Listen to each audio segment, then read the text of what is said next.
नाज़रीन, जोग शरीफ में बुनियादी सहूलतुनि जी अण हूंदा ऐं पाणी जी खोट खिलाफ़ रहवासी सरापा एहतजाज बणियल आहिनि। इन हवाले सां वीडियो लिंक ते मौजूद आहे गुलाम कादिर जतोई। जी गुलाम कादिर। सूफ़ी बुज़ुर्ग सूफ़ी शाइना शहीदी नगरी जोग शरीफ चूंडियल नुमाइंदनि जी नाअहली ऐं लापरवाही सबबि हिन वक़्तु मुख़्तलिफ़ मसइलनि में घेरियल आहे। उन हवाले सां हितां जेके शहरी आहिनि रहवासी आहिनि उहे एहतिजाज करण ते मजबूर आहिनि। अचो त उन हवाले सां हितां जेके शहरी आहिनि रहवासी आहिनि उन्हनि सां ॻाल्हि ॿोल कयूं त उनजो छा चवणु आहे। जोक जा तमामु घणा मसइला आहिनि, हिकिड़ो न पर हज़ारे मसइला आहिनि। मेन मसइलो पाणी जो आहे।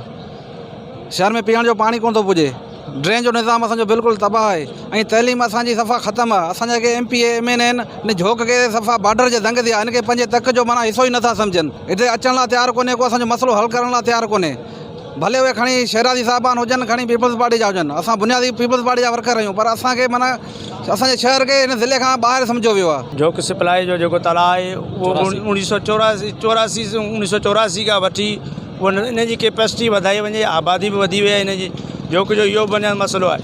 ॿियो आहे जोक जो ड्रेनेज जो मसइलो, उहो बि मसइलो असांजो हल कयो वञे।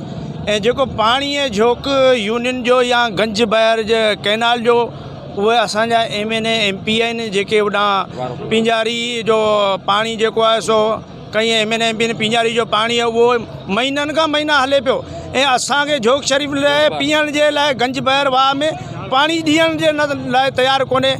उन असांखे महीननि जो महीना थियो वञे, असांखे वारो ई नथो ॾिनो वञे। 70 सालनि खां जोक जी बिजली कान्हे का, केरु माण्हू ॿुधण वारो कोन्हे। को माण्हू MP MNA हिते सभिनी खे चयोसीं, पटका लाथासीं, ऐं बस जोक जा माण्हू बिल कोन था ॾियनि। बाबा असीं बिल ॾियूं था, वापदा वारनि जी बेअदबी आहे, ज़्यादती करे ट्रांसफार्मर लाहे विया आहिनि। न 7 साल थिया जोक में बिजली कोन्हे। छा असीं माण्हू कोन आहियूं?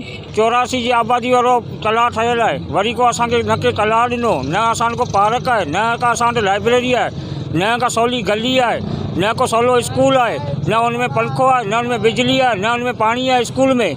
शागिर्द गर्मी में बेहोश थियो वञनि, कंहिं क़िस्म जी सहूलियत कान्हे का, हर तरफ़ तबाही आहे। तव्हां हितां जे रहवासी जूं ॻाल्हियूं ॿुधियूं, हिन जो इहो ई चवणु आहे त शहर जोक शरीफ़ जा बुनियादी मसइला हल न थिया त 10 ॾींहंनि खां पोइ ही जेका मुसलसल एहतिजाजी तहरीक हलाई वेंदी।